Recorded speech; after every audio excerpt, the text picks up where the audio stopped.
نحمده ونصلي على رسوله الكريم اما بعد فاعوذ بالله من الشيطان الرجيم بسم الله الرحمن الرحيم مثل الذين حملوا التوراة ثم لم يحملوها كمثل الحمار يحمل أسفارا بئس مثل القوم الذين كذبوا بآيات الله والله لا يهدي القوم الظالمين قل يا أيها الذين هادوا إن زعمتم أنكم أولياء لله من دون الناس فتمنوا الموت إن كنتم صادقين ولا يتمنونه أبدا بما قدمت أيديهم والله عليم بالظالمين قل إن الموت الذي تفرون منه فإنه ملاقيكم ثم تردون إلى عالم الغيب والشهادة فينبئكم بما كنتم تعملون صدق الله العظيم رب اشرح لي صدري ويسر لي امري واحلل عقدة من لساني يفقهوا قولي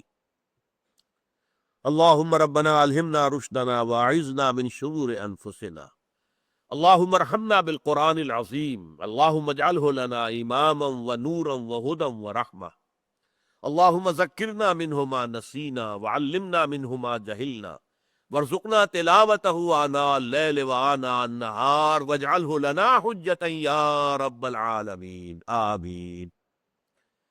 سورہ جمعہ کا جو دوسرا حصہ ہے 4 آیات پر مشتمل، ان میں سے پہلی آیت یعنی آیت نمبر 5 سورت کی، اس پر ہماری گفتگو کسی حد تک مکمل ہو چکی ہے، لیکن یہ کہ چند نکات اس کے ابھی باقی ہیں۔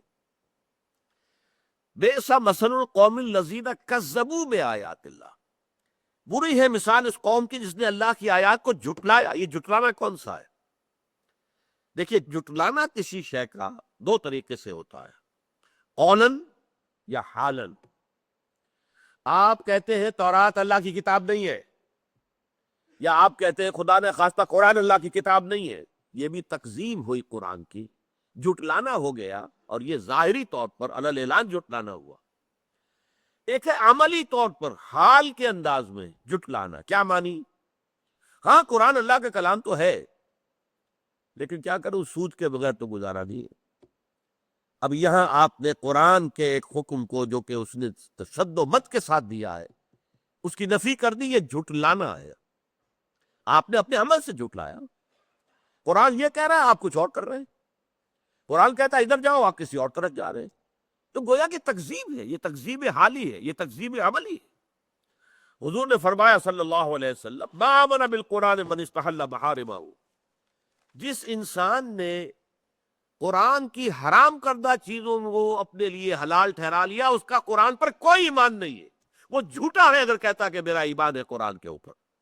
تو یہ تکذیب ہے جو یہود نے کی تھی، ورنہ زبان سے تو انہوں نے کبھی نہیں کہا کہ تورات اللہ کی کتاب نہیں ہے۔ ان کا دعویٰ تو یہی رہا کہ ہم جو ہے اللہ کی کتاب تورات کو ماننے والے ہیں۔ یہی حال آج ہمارا ہے۔ اپنے عمل سے پوری امت مسلمہ قرآن کو جھٹلا رہی ہے، اس لیے کہ قرآن کا نظام کہیں قائم نہیں، قرآن کے قوانین کہیں نافذ نہیں۔ تو بئس مثل القوم الذین کذبوا بآیات اللہ، اور اس کے بعد فرمایا واللہ لا یہدی القوم الظالمین، اللہ ایسے ظالموں کو ہدایت نہیں دیتا۔ اس میں ہمیشہ میں نے اضافہ کیا، زبردستی ہدایت نہیں دیتا۔ ایک آدمی ظلم کر رہا ہے، غلطی پر ہے، لیکن یہ کہ اس کے اندر ابھی اگر مادہ باقی ہے کہ حق کو سمجھے اور قبول کرے تو اللہ اس کو ہدایت دے دے گا۔ اس کے معنی یہ نہیں ہے کہ کوئی ظالم ہو، مشرک ہو، کافر ہو تو اللہ اسے ہدایت نہیں دے گا، نہیں، زبردستی ہدایت نہیں دیتا۔ اللہ تعالیٰ نے دنیا بنائی ہے آزمائش کے لیے، انسان کو اختیار دے دیا ہے، اما شاکرم و اما کفورا، چاہے تم شکر گزار بندے بن کر رہو، چاہے ہمارا کفران نعمت کرو۔ بہرحال دنیا میں ہم نے تمہیں موقع دیا ہے، حرام کھاؤ یا حلال کھاؤ، تمہیں موقع دیا۔ فمن شاء فلیؤمن ومن شاء فلیکفر، جو چاہے ایمان لے آئے، جو چاہے کفر کرے۔ یہ نہیں ہے جو کفر کرے گا فوراً گردن دبا دی جائے گی، مار دیا جائے گا، ختم کر دیا جائے گا۔ آخر حضور کے مخالفین بدترین تھے کافر، ابو جہل اور کوئی ہو تو انہیں چھوٹ دی گئی کہ نہیں۔ تو یہ تو اصل میں قرآن جو ہے کہتا ہے کہ دنیا تو آزمائش کی جگہ ہے، لیکن اللہ نہ زبردستی کسی کو گمراہ کرتا ہے، نہ زبردستی کسی کو ہدایت دیتا ہے۔ اگر وہ زبردستی گمراہ کرے یا ہدایت دے تو پھر وہ چوائس تو ختم ہو گیا، پھر وہ امتحان کا معاملہ تو ختم ہو گیا۔ جس کو اقبال کہتا ہے قرآن مجید کی آیت کی ترجمانی کرتے ہوئے، قرآن کہتا ہے خلق الموت والحیات لیبلوکم ایکم احسن عملا، اس نے یہ موت و حیات کا سلسلہ اس لیے بنایا ہے کہ تمہیں آزمائے کہ کون ہے تم میں سے اچھے عمل کرنے والے. اسی کو علامہ اقبال نے کہا کلزم ہستی سے تو ابرا ہے مانند حباب. کیا ہماری حیثیت ہے؟ یہ پوری کائنات، اس میں میرا اور آپ کا کیا مقام ہے؟ بلبلا، جیسے سمندر کے اوپر پانی کا کوئی بلبلا بن گیا ہو تو سمندر کے پانی سے اس بلبلے کی کیا نسبت ہے؟ لیکن یہ بلبلا بہت عظیم ہے. یہ انسان، اس کو جو ہے خلافت الارض دی گئی ہے، زمین کا خلیفہ بنایا گیا. لیکن بہت پیارا انداز ہے یہ، کلزم ہستی سے تو ابرا ہے مانند حباب. اس ضیاء خانے میں تیرا امتحان ہے زندگی. یہ زندگی جو ہے امتحان کے لیے. اس اعتبار سے ان اللہ لا یہدی القوم الظالمین، اللہ ایسے ظالموں کو زبردستی ہدایت نہیں دیتا. سورہ صف میں یہ مضمون 2 دفعہ آیا، واللہ لا یہدی القوم الفاسقین. ایسے فاسقوں کو اللہ زبردستی ہدایت نہیں دیتا. واللہ لا یہدی القوم الظالمین، اللہ ایسے ظالموں کو ہدایت نہیں دیتا زبردستی. یہاں پر دوسرا لفظ آیا ظالمین. اور اگلی سورت جو ہے سورہ منافقون، اس کے بعد ہمیں اسی کا مطالعہ کرنا ہے. اس میں ان اللہ لا یہدی القوم الفاسقین دوبارہ آیا. اب آگے چلیے. سوال یہ پیدا ہوتا ہے کہ مسلمان امت میں یہ زوال عملی کیوں پیدا ہوتا ہے؟ موسیٰ کی امت میں وہ زوال کیوں پیدا ہوا عملی اعتبار سے؟ انہوں نے تورات کی ذمہ داری کیوں ادا نہیں کی؟ امت محمد صلی اللہ علیہ وسلم کے اندر زوال کیوں پیدا ہوا؟ عمل سے کوتاہی کیوں ہوئی؟ جیسے اقبال نے کہا نا کہ عمل سے فارغ ہوا مسلمان بنا کے تقدیر کا بہانہ. میری جد و جہد سے کیا ہوگا؟ جو تقدیر میں ہے وہ ہو جائے گا. نہیں بھائی، جد و جہد کرنا تمہارا فرض ہے، تمہاری ذمہ داری ہے.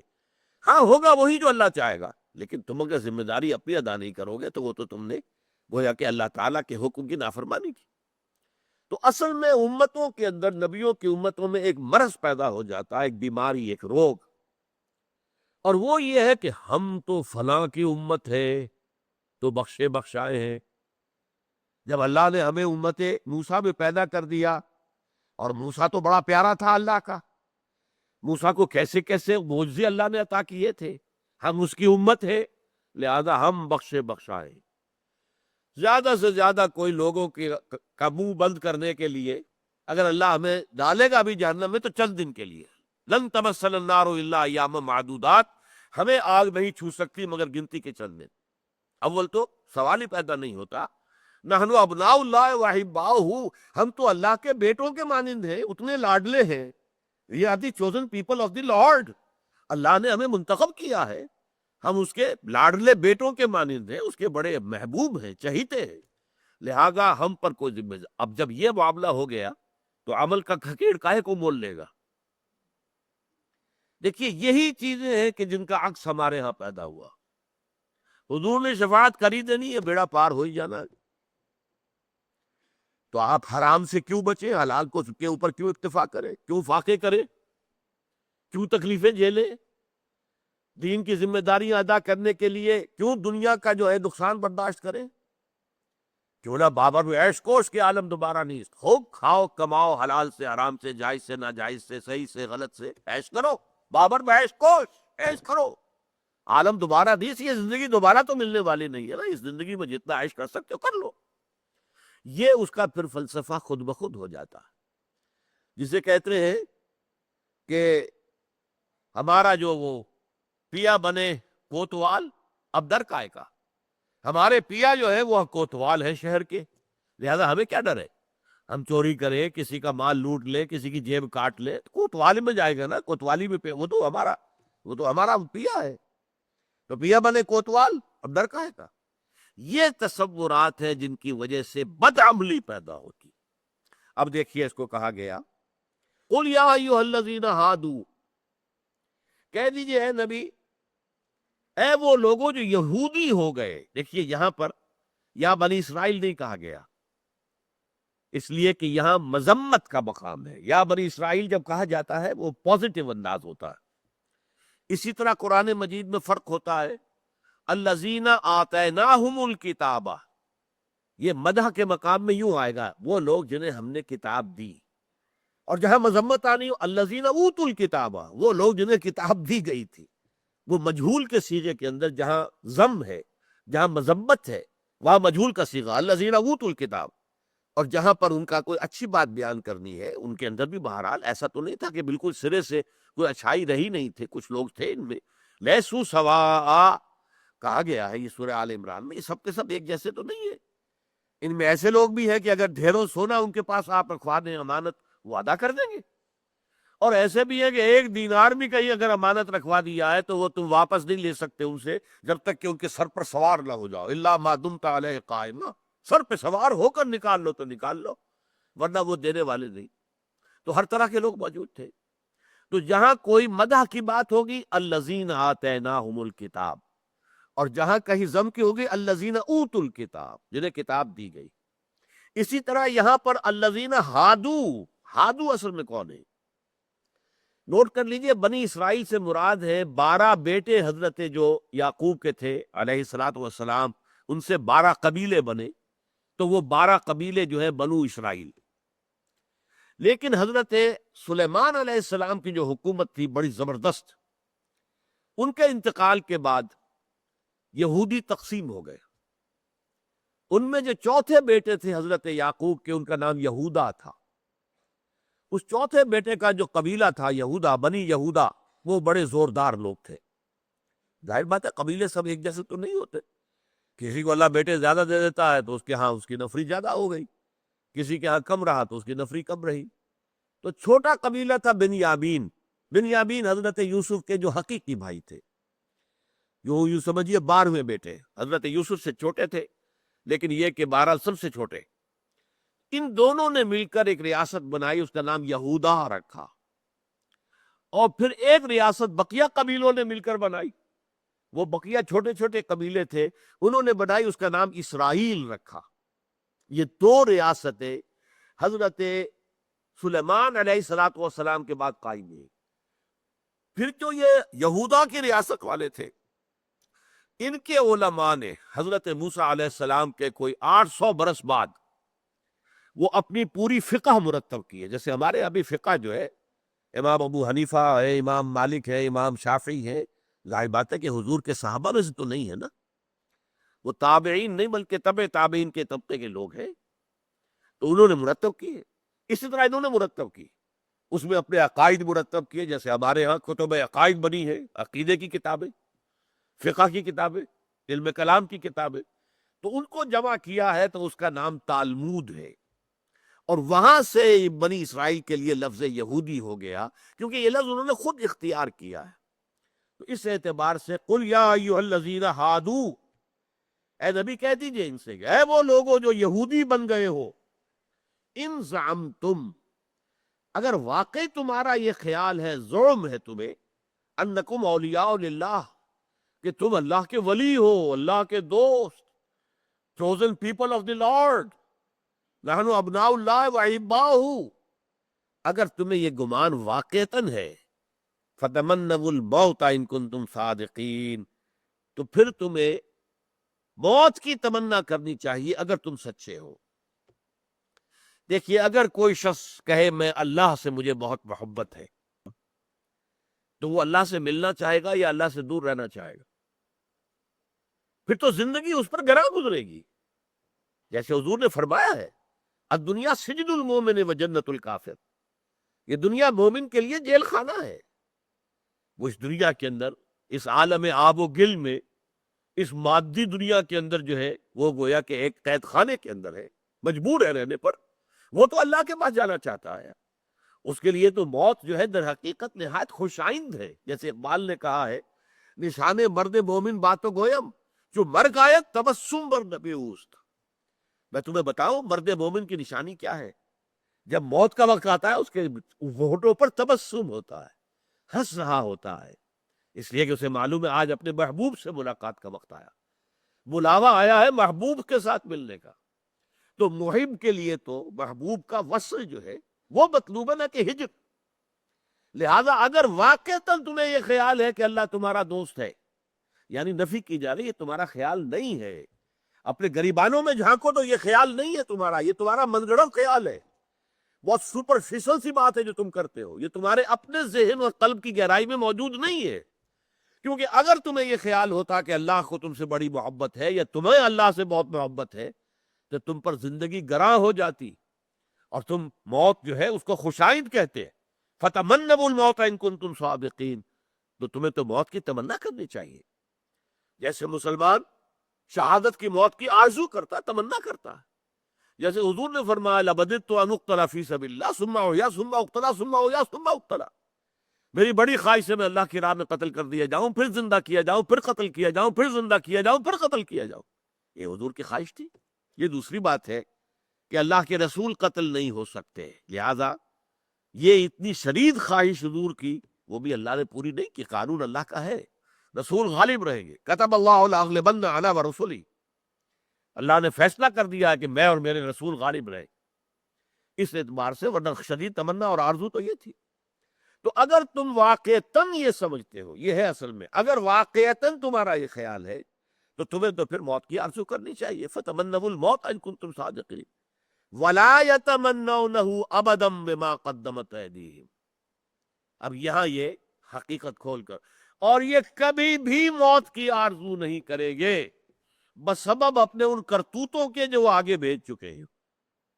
جانتے ہیں نا میرے عمل کیا ہے، اس لیے کہ بل الانسان علی نفسہ بصیرہ ولو القی معاذیرہ، انسان کو خود معلوم ہوتا ہے میں کتنے پانی میں ہوں، کہاں کھڑا ہوں، چاہے وہ لوگوں کی زبانیں بند کر دے گا، دلیل سے، برہان سے، ایکسپلینیشن سے، ریشنلائزیشن سے۔ آپ دلیل کے ساتھ نہیں، یوں نہیں ہے، یوں ہے، میرا یوں کیا تھا تو اس لیے کیا تھا، یوں نہیں کیا تھا، میری نیت نیک تھی، آپ نے لوگوں کی زبانیں تو بند کر دی۔ ایک تو یہ کہ اللہ کو دھوکہ نہیں دے سکتے، اللہ کو معلوم ہے کہ تم حقیقت میں کیا، اور تمہارا ضمیر بھی تمہیں بتا دیتا ہے تم جھوٹ بول رہے ہو، جس کا نام گلٹی کانشنس ہے۔ یہ کانشنس جس کی کہ اللہ تعالیٰ نے قرآن مجید میں قسم کھائی ہے، لا اقسم بیوم القیامہ ولا اقسم بالنفس اللوامہ، یہ جو اندر سے ملامت ہوتی ہے انسان کو، دیکھو تم غلط کر رہے، تم ظلم کر رہے ہو، تمہیں نہیں کرنا چاہیے، لیکن انسان جو ہے وہ ڈٹائی کے ساتھ وہ اپنے ضمیر کی آواز کو دبا کر غلط کام کرتا ہے۔ اس اعتبار سے وہ جو عمل وہ اپنے آگے بھیج چکے ہیں، جو کرتوت ان کے جا کے جمع ہو چکے ہیں، جو اللہ تعالیٰ کی الکتاب ووضع الکتاب جیسے سورہ کہف میں کہا گیا، جب وہ اعمال نامہ کوئی جوائنٹ قسم کا کوئی کمپیوٹر ہوگا جس میں ہر انسان کے لیے وہ ایک بس بٹن دبانے کی دیر ہوگی کہ اس کی پکچر سامنے آ جائے گی، پوری زندگی کی تصویر دیکھ لو بھائی، خود دیکھ لو، ایک ایک لفظ جو بولا تھا وہ سامنے۔ آج تو ہمارے لیے یہ چیزیں ماننا بہت آسان ہو گیا، آج سے 200 سال پہلے لوگوں کا ماننا وہ کلیتاً ایمان بالغیب تھا، آج تو ہمارے سامنے ہے۔ آپ بٹن دباتے ہیں، جو مر چکے ہیں ان کی آوازیں سن رہے ہیں، ان کے گانے سن رہے ہیں، جو بھی گلوکار یا گلوکارائیں مر چکی ہیں ان کے بھی گانے آپ پر ٹیلی ویژن کے اوپر، ریڈیو پہ سن رہے ہیں، اس لیے کہ وہ سب ریکارڈ ہے، فلم موجود ہے۔ تو ہر انسان کی زندگی کی مکمل فلم، اور جو جو لفظ بھی ما یلفظ من قول الا لدیہ رقیب عتید، جو لفظ بھی زبان سے نکلا ہے وہ محفوظ ہے، ریکارڈڈ ہے، وہ لا کر میدان حشر میں رکھا جائے گا، وہ جوائنٹ کمپیوٹر، بڑا کمپیوٹر، سپر، اور سپر سے بھی سپر کمپیوٹر۔ آج کل تو بحث دنیا میں سپر کمپیوٹر کی ہے، جو امریکہ صرف اس کی ٹیکنالوجی اپنے پاس رکھنا چاہتا ہے، کسی اور کو نہیں دینا چاہتا۔ کچھ تھوڑی سی ٹیکنالوجی سپر کمپیوٹر کی اس نے بھارت کو دی ہے، لیکن ہمیں تو پاس بھی پٹکنے نہیں دے گا۔ لیکن یہ ہے کہ اللہ کا وہ سپر سے سپر سے سپر جو ہے، بہت سپر کمپیوٹر جب رکھا جائے گا تو دیکھ لو، اقرا کتابک کفا بنفسک الیوم علیک حسیبہ، یہ تمہاری دیکھو کتاب ہے، تمہارا دیکھ لو، تمہاری پکچر ہے، دیکھ لو۔ تو فرمایا جو کچھ انہوں نے آگے بھیجا ہوا ہے انہیں معلوم ہے، ان کا ضمیر جانتا ہے کہ انہوں نے حرام خوریاں کی ہیں، غلط کام کیے، انہوں نے جھوٹ بولے، انہوں نے اللہ کی کتاب کو چھپایا ہے، انہوں نے فتوے دے کر پیسے حاصل کیے، فتوے بیچے ہیں، خوب جانتا ہے۔ لہذا ان کا ضمیر جو ہے اتنا آلودہ ہے کہ وہ کبھی بھی اللہ سے ملاقات کے آرزو مند نہیں ہو سکتے۔ بلکہ سورہ بقرہ میں بھی یہ مضمون آیا ہے، لَن يَتَمَنَّوْهُ أَبَدًا، وہ ہرگز کبھی بھی موت کی آرزو نہیں کریں گے۔ يَوَدُّ أَحَدُهُمْ لَوْ يُعَمَّرُ أَلْفَ سَنَةٍ، ان میں سے تو ہر ایک کی خواہش یہ ہے یہودی کی کہ اس کی عمر 1000 سال ہو جائے، یہ تو ان کی خواہش ہے، زندگی انہیں اتنی عزیز ہے، یہ دنیا اتنی محبوب ہے، یہ دنیا کی محبوبیت اور زندگی کے عزیز ہونے کا تو معاملہ ہے جس سے کہ انسان کے اخلاق بگڑتے ہیں، کردار بگڑتا ہے، حلال اور حرام کی تمیز ختم ہو جاتی۔ تو قل یا ایھا الذین ھادوا ان زعمتم انکم اولیاء للہ من دون الناس فتمنوا الموت ان کنتم صادقین ولا یتمنونہ ابدا بما قدمت ایدیہم واللہ علیم بالظالمین۔ اللہ ان ظالموں سے خوب باخبر ہے، جانتا ہے ان کی حقیقت کیا ہے، جانتا ہے ان کے دل میں کیا ہے، جانتا ہے۔ نعلم ما توسوس بہ نفسہ، ہمیں تو یہ بھی معلوم ہے انسان کا نفس اسے کیا پٹی پڑھاتا ہے، وہ بھی ہمیں معلوم ہے۔ اب انسان نے فیصلہ نہیں کیا ہے کہ وہ اس پٹی کو قبول کر لے اور اس کے مطابق عمل کرے، لیکن اللہ کے تو علم ہے کہ نفس اس وقت اسے اکسا رہا ہے، اس کے اندر جو ہے ایک ارادہ پیدا کر رہا ہے، وسوسہ کر رہا ہے، الذی یوسوس فی صدور الناس من الجنۃ والناس۔ تو اللہ کے تو علم ہے، واللہ اللہ علیم بالظالمین۔ قل ان الموت الذی تفرون منہ، اے نبی ان سے کہہ دیجئے، دیکھو اے یہودیوں، لیکن یہاں سوچ لیجئے، دیکھو اے مسلمانوں، یہ بھی نوٹ کیجئے، یہ صرف یہود سے خطاب نہیں ہے، بلکہ میں بتا چکا ہوں ان صورتوں میں کفار سے، اہل کتاب سے خطاب نہیں ہے، ان کا ذکر ہے بطور نشان عبرت۔ مسلمانوں دیکھو، تم سے پہلے یہ امت تھی، اللہ کی محبوب امت تھی، جیسے تمہیں کہا گیا ہے کنتم خیر امت اخرجت للناس، تم بہترین امت ہو جو لوگوں کے لیے نکالے گئے ہو، ایسے وہ بھی تھے، اللہ نے انہیں منتخب کیا تھا، اللہ نے ان کو بڑے انعامات کیے تھے۔ یا بنی اسرائیل اذکروا نعمتی التی انعمت علیکم انی فضلتکم علی العالمین، میں نے تمام جہانوں پر تمہیں فضیلت دی تھی، لیکن تمہارے کرتوتوں کی وجہ سے، تمہارے اعمال کی وجہ سے، تمہارا کتاب کی طرح پیچھ کر لینا اور کتاب کو اپنے پیٹھ کے پیچھے پھینک دینا، اس پر عمل نہ کرنا، اس کو نہ پھیلانا، در حقیقت یہ جرائم وہ ہے کہ اب اس کے نتیجے میں تمہیں سزا ملے گی، چاہے تم موت سے بھاگو، لیکن موت تمہیں بھاگنے نہیں دے گی، وہ خود تمہارے سامنے آ کھڑی ہوگی۔ قل ان الموت الذی تفرون منہ، کہہ دیجئے ان سے، وہ موت جس سے تم بھاگتے ہو، ذالک ما کنت منہ تحید، سورہ قاف میں فرمایا گیا، آ گئی وہ گھڑی جس سے تم بچنا چاہتے تھے، گریز کرنا چاہتے تھے، آ گئی گھڑی، وہ موت تمہارے سامنے آ کھڑی ہوگی، فإنہ ملاقیکم، وہ تم سے ملاقات کر لے گی، ثم تردون الی عالم الغیب والشہادہ، پھر تمہیں لوٹا دیا جائے گا اس ہستی کی طرف جو کھلے اور چھپے ہر شے کی جاننے والی ہے۔ جو تمہاری نگاہوں کے سامنے ہے اللہ اسے بھی جانتا ہے، جو تمہاری نگاہوں سے غیب کے پردے میں مستور ہے، چھپا ہوا ہے، اللہ اسے بھی جانتا ہے۔ فَيُنَبِّئُكُمْ، تو اللہ تعالیٰ جتلا دے گا تمہیں، گنتی کر کر کے بتا دے گا، بما کنتم تعملون، جو کچھ کہ تم کرتے رہے تھے، جو تمہارا طرز عمل تھا۔ یہ طرز عمل کیوں ہو گیا تھا؟ یہ ظلم کہ ہم تو اللہ کے بڑے چہیتے ہیں، لاڈلے ہیں، ہمارے لیے تو جنت بنائی گئی ہے، جنت میں تو ہماری سیٹیں ریزروڈ ہے، اور اگر خدا نہ خواستہ بالفرض محال لوگوں کی آنکھوں میں دھول جھونکنے کے لیے کہ لوگ یہ نہ کہیں کہ دیکھو یہ اللہ ظالم ہے، اس یہودی نے یہ کچھ کیا اور اسے بخش دیا، اور میں نے جو یہ کیا تو پھر مجھے نہیں بخشا، نہیں تو پھر اگر ہمیں لوگوں کی زبانیں بند کرنے کے لیے اگر جہنم میں پھینکا بھی گیا تو لن تمسنا النار الا ایاما معدودات، چند دن کے بعد فوراً نکال لیا جائے گا۔ یہ تھے ان کے خیالات، جس کی وجہ سے پھر اب ظاہر بات ہے کہ اب عمل کی کیا ضرورت ہے، جب نجات تو ہو ہی جانی ہے، وہ تو ہمارا برتھ رائٹ ہے، پیدائشی حق ہے، جنت تو ہمیں ملنی ہی ملنی ہے۔ اب یہی تصورات جو ہے آج اس امت مسلمہ میں شفاعت کا تصور ہے، شفاعت ہے، لیکن ساتھ ہی یہ بھی بتایا گیا کون شفاعت کے حقدار ہے، اور شفاعت ہوگی اللہ کے اذن سے۔ من ذا الذی یشفع عندہ الا باذنہ، کون ہے وہ جو شفاعت کر سکے اللہ کے پاس مگر اس کی اجازت سے؟ کسی کے اندر بولنے کا، بات کرنے کا یارہ نہیں ہوگا۔ وہاں کیا ہوگا؟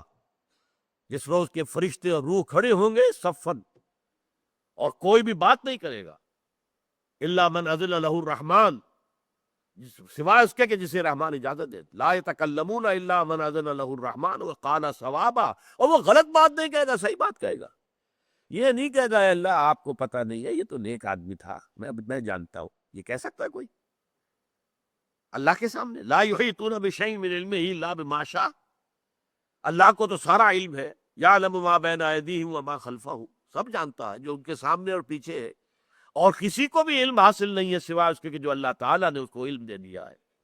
تو کوئی کہہ سکتا ہے کہ ذرا یہ آپ دیکھیے، آپ جاتے ذرا جی کیس کو آپ فائل سے نہ سمجھیں، فائل کے اندر تو غلط چیزیں آ گئی ہیں، میں آپ کو بتاتا ہوں اصل مسئلہ کیا، تو کوئی اللہ کے سامنے یہ کہہ سکے گا یہ فرشتوں کی لکھی ہوئی رپورٹیں غلط ہے، یا یہ جو پکچر دکھائی جا رہی ہے یہ تو کہیں بنا لی گئی ہے کہیں لیبارٹری کے اندر، یہ اصل نہیں ہے، کوئی کہہ سکے گا؟ وہ تو یہ ہے کہ اللہ تعالیٰ جو ہے ہر شے کا جاننے والا، من ذا الذی یشفع عندہ الا باذنہ، ہاں اذن کے ساتھ ہے، جس کے لیے اللہ چاہے گا اور پھر جس کو اجازت دے گا وہ کرے گا شفاعت، لیکن اس کی بنا پر یہ نہیں کہ ہر شخص بخشا جائے گا، نہیں، بلکہ یہ ہے ہاں جس کے دل میں ایمان حقیقی ہوگا، دل میں یقین، وہ دل میں یقین ہو، اور اس کے بعد کچھ عمل کسی وقت ہو جاتا ہے، یقین بھی مزمحل ہو جاتا ہے، کچھ کمزور ہو جاتا ہے، کچھ غفلت کے پردے پڑ جاتے ہیں، تو اگر گناہ کا بھی صدور ہو جائے تو یہ نہیں ہے کہ مومن سے گناہ ہو ہی نہیں سکتا، یہ بات صحیح نہیں، مومن سے بھی گناہ ہو سکتا۔ اب اگر کسی شخص کا ہے تو مومن لیکن گناہوں کا پلڑا زیادہ بھاری ہے اور نیکی کا پلڑا ہلکا ہے، تو اسے جہنم میں ڈالا جائے گا اور اپنے گناہوں کے بقدر سزا پا کر پھر وہ باہر سے نکلے گا۔ یہ تو ہے ہمارے عقائد کے اندر، لیکن یہ نہیں ہے کہ صرف چند دن ہوں گے یا چند گھڑیاں ہوں گی، نہیں، اور وہ بھی ایمان حقیقی ہو تب۔ اگر دل میں یقین والا ایمان ہے ہی نہیں، سرے سے زیرو ہے، پھر کوئی سوال پیدا نہیں ہوتا، پھر تو جہنم میں جھونکے جائیں گے تو ابدا خالدین فیہا ابدا، وہ رہے گی اس میں ہمیشہ ہمیشہ۔ تو یہ چیزیں در حقیقت جیسا کہ میں نے عرض کیا، ان 4 آیات میں اللہ کی کتاب کے ضمن میں جو کوتاہی ہوتی ہے، جو ہوئی یہودیوں سے، مثل الذین حملوا التوراۃ ثم لم يحملوها كمثل الحمار يحمل اسفارا بئس مثل القوم الذین کذبوا بآیات اللہ واللہ لا یہدی القوم الظالمین۔ یہ اسی لیے تھا امت مسلمہ کے لیے کہ دیکھنا کہیں تم بھی یہی حرکت نہ کرنا، اور ہماری بدقسمتی ہے کہ ہم نے بعین ہی انہی کے نقش قدم پر چل کر دکھایا ہے۔ آپ میں سے کتنے لوگ ہیں جو قرآن سمجھتے ہو؟ اور آپ تو وہ لوگ ہیں جنہیں قرآن کا اتنا شوق ہے کہ آپ آرام اپنا جو ہے اس کی قربانی دے کر یہاں آئے ہیں، کہاں جہاں سے چل کر آئے ہیں، آدھا گھنٹہ لگا ہو، کسی کو 40 منٹ لگے ہو، اور پھر جانے میں وقت لگے گا، اتنی کچھ محنت آپ نے کی ہے۔ وہ لوگ ہیں، کتنے لوگ ان میں سے آپ میں سے ایسے ہیں جو قرآن پڑھے اور اس کا مفہوم ان پر اترتا چلا جائے؟ تیرے ضمیر پہ جب تک نہ ہو نزول کتاب، گرہ کشا ہے نہ راضی نہ صاحب کشاف۔ لہٰذا یہ سوچ لیجیے ہمارا وہ جو معاملہ یہود کا تھا اسی پر ہم جا رہے ہیں۔ حضور کی ایک حدیث بھی ہے، لَتَتَّبِعُنَّ الَّذِينَ كَانُوا قَبْلَكُمْ، تم بھی پیروی کرو گے، انہی کے نقش قدم پر چلو گے جو تم سے پہلے تھے، یہاں تک کہ اگر وہ کسی گوہ کے بل میں گھسے تھے تم بھی گھسو گے، اور یہاں تک کہ اگر ان میں سے کوئی بدبخت ایسا پیدا ہوا جس نے اپنی ماں سے زنا کیا ہو تو تم میں بھی لازماً کوئی بدبخت اٹھے گا جو یہ حرکت کرے گا۔ اس پر پوچھا صحابہ نے، حضور کیا آپ کی مراد ہے اہل کتاب؟ فرمایا فمن، اس کے علاوہ کون؟ تم انہی کے نقش قدم پر چلو گے، اور ساتھ ہی یہ بھی فرما دیا لَيَأْتِيَنَّ عَلَىٰ أُمَّتِي مَا أَتَىٰ عَلَىٰ بَنِي إِسْرَائِيلَ حَسْبَ النَّعْلِ بِالنَّعْلِ، میری امت پر بھی وہ سب حالات وارد ہوں گے، اوپر سے اللہ کے عذاب بھی اسی طریقے سے آئیں گے جیسے کہ بنی اسرائیل پر آئے، جیسے کہ ایک جوتی دوسری جوتی سے مشابہ ہوتی ہے۔ انہیں نبوکدنضر نے ختم کیا تھا، تمہیں منگولز نے، تاتاریوں نے تمہارے کروڑوں قتل کیے، ان کو یونانیوں نے اور رومیوں نے رگڑا تھا اپنے پاؤں تلے، تمہیں بھی آ کر یورپین قوموں نے رگڑا ہے۔ یہاں انگریز آ گیا تھا، اس سے پہلے 800 برس سے ہماری حکومت تھی، انگریز آ گیا تھا کہ نہیں؟ 200 برس رہا، کہیں پرتگالی آ گئے، کہیں پر ڈچ آ گئے، کہیں پر کوئی فرانسیسی آ گئے، کہیں پر اطالوی آ گئے، کہیں پر ہسپانوی آ گئے، یہ ہوا کہ نہیں ہوا؟ تو یہ سارے حالات جو ہے وہ جیسے ان پر آئے تھے ہم پر بھی آئے۔ تو اب اس کا علاج کیا ہے؟ علاج یہی ہے کہ اپنی ذمہ داریوں کو سمجھ کر ادا کرنے کے لیے کمر کس لیں۔ اللہ تعالیٰ مجھے اور آپ کو اس کی توفیق عطا فرمائے۔ اقول قولی ھذا واستغفر اللہ لی ولکم ولسائر المسلمین والمسلمات۔